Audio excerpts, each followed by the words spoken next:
আফগানিস্তানের ক্ষমতাসীন তালেবান সরকারকে একসময়ের সন্ত্রাসবাদী গোষ্ঠী বলে আখ্যা দিয়েছিল ভারত। তবে সময়ের সঙ্গে সঙ্গে সেই অবস্থান বদলেছে বিজেপি শাসিত এই দেশটি। পাকিস্তানের বিমান হামলার সুযোগ কাজে লাগিয়ে আফগানিস্তানের সঙ্গে সখ্যতা গড়ে তুলছে দিল্লি, যা ইসলামাবাদকে কোণঠাসা করার কৌশল হিসেবেই দেখা হচ্ছে। আর এই প্রেক্ষাপটে বদলে যাচ্ছে দক্ষিণ এশিয়ার রাজনৈতিক সমীকরণ। এ নিয়ে বিস্তারিত জানাচ্ছেন মেহেদী হাসান। নারীদের অধিকার ও চরমপন্থী মতাদর্শের অজুহাত দেখিয়ে একসময় আফগানিস্তানকে নিরাপত্তার জন্য হুমকি হিসাবে দেখত ভারত। মানবাধিকার লঙ্ঘনের অভিযোগে তালেবান সরকারকে স্বীকৃতি দিতেও অস্বীকৃতি জানিয়েছিল এই দেশটি। তখন আফগানিস্তান ইস্যুতে ভারতের অবস্থান ছিল বেশ কঠোর।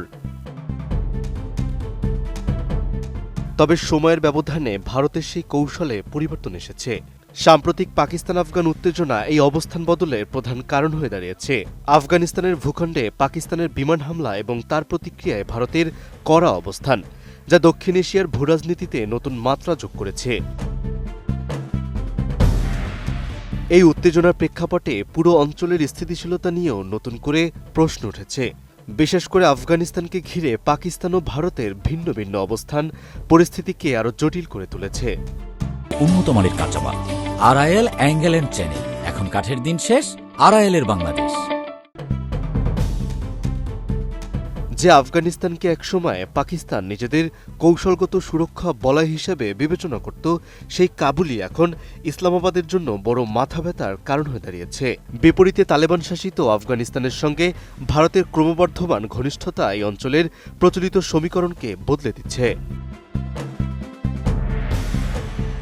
এই প্রেক্ষাপটে তৈরি হয়েছে পাকিস্তানের অভ্যন্তরীণ নিরাপত্তা নিয়ে গভীর সংকট। গত কয়েক মাসে পাকিস্তানে টিটিপির একের পর এক আত্মঘাতী হামলা এবং সেনা সদস্যদের প্রাণহানি, যা ইসলামাবাদকে চরম চাপে ফেলে দিয়েছে। এরই ধারাবাহিকতায় নানাগারহার ও পাকতিকা প্রদেশে পাকিস্তান বিমান হামলা চালায়। দেশটির দাবি, আফগান মাটিতে আশ্রয় নেয়া জঙ্গি আস্তানায় ছিল তাদের প্রধান লক্ষ্যবস্তু। তবে কাবুল এই দাবি প্রত্যাখ্যান করে পাল্টা প্রতিশোধের হুঁশিয়ারি দিয়েছে। এতে কাতার ও তুরস্কের মধ্যস্থতায় গত বছরের শেষে হওয়া যুদ্ধবিরতিরও কার্যত অকার্যকর হয়ে পড়েছে, যা এই পরিস্থিতিকে দ্রুত জটিল করে তুলেছে।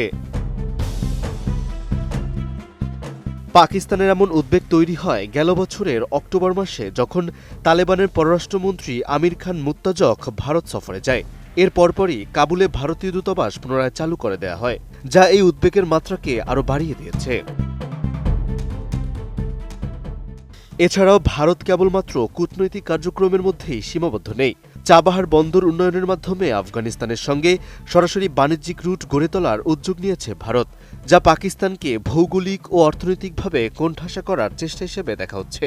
সব মিলিয়ে এমন উত্তপ্ত পরিস্থিতি যা বদলে দিচ্ছে পুরো দক্ষিণ এশিয়ার রাজনৈতিক সমীকরণ। মেহেদী হাসান, এটিএন নিউজ।